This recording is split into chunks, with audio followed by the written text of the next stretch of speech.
quality of undercoupling. So when we're little, if things happened that came on too fast, too quick, we couldn't digest it, we do one of two things. We overcouple and we jam together a whole bunch of meanings, thoughts, feelings, sensations, actions. We jam them all together and get really, really confused, and they just sit there in this little kind of held ball of yarn. The other thing that we do is we undercouple. So we blow it all apart. And it's like these little fragmented pieces. So we will say, this is what happened to me when I was 10. Someone will say, well, what do you feel about that? Like, I have no idea. Well, then what happened? I don't know. What does your body feel like right now? Good question. So it's like we blow it all open so that we don't have to feel the totality of it all. Now, when we are starting to bring these little tiny pieces back home, so the emotion that went with our mother saying that, she didn't want us when we were young, when we bring that emotion back and they meet up, there's a tiny little explosion of energy. In that little explosion of energy, it can be very, very scary because it's typically a sensation that has like a quickness to it, and we don't know what to do. And so oftentimes we just kind of brace around it. So I'm letting you know this so that when you start to really embody and feel these things within your body, you're going to have these different sensations where you're like, I don't even have a clue of how to navigate this. You're right on track.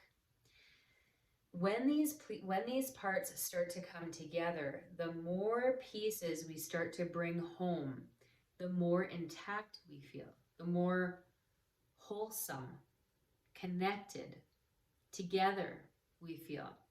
When we have these pieces come together, we have much more information to pull from when we're trying to ask ourselves questions, when we're wanting to know, is this the right way for me to go, the wrong way for me? Does this bring me pleasure? Often we don't know because we have so much undercoupled, we have so much blown apart that we don't actually have a clue.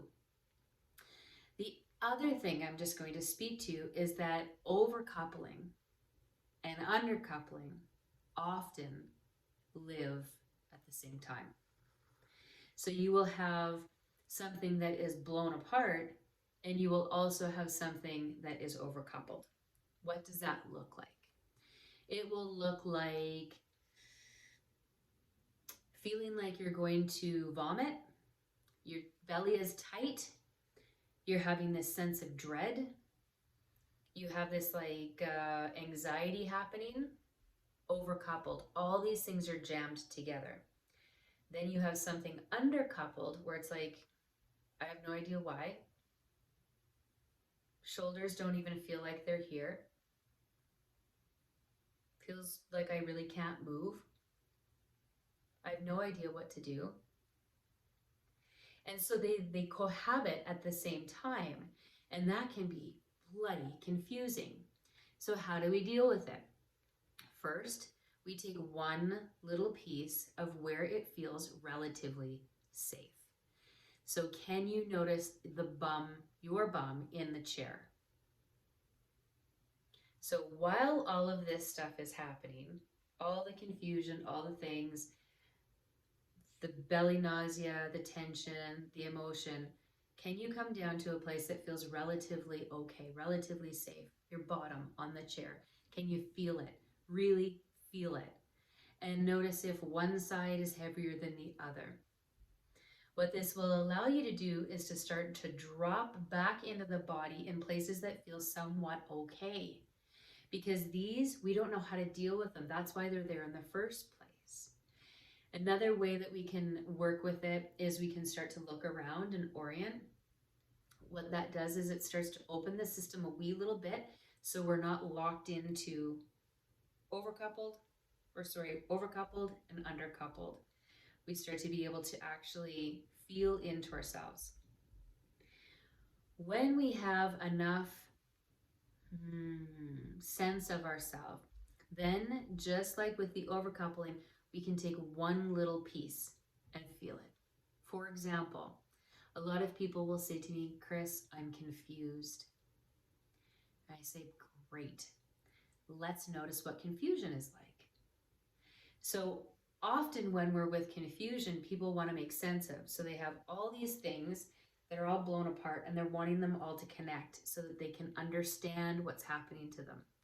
And I'm saying, or inviting you to possibly be with, the idea that what if you can actually be with this state that just feels really discombobulating and really confusing? Just notice what it feels like. So as I allow myself to bring up a confused state of being, I notice that my mind wants to go and grab, and I'm just like, I'm not interested in that. But what's there is it's almost like there's a feeling between the sulcus of my brain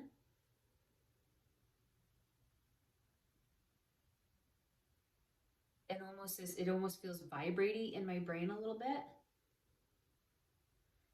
My eyes wanted to go and look and peer and try to figure it out, and so they're just starting. Once I noticed that, they're just starting to relax back into right into the orbits of my eyes.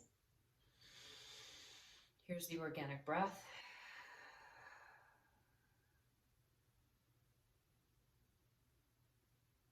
My eyes want to close, and I can feel my whole system just starting to drop. So when we don't get attached to what are we supposed to do with confusion and then just stay with the state of confusion and noticing the sensations, then they organically start to change.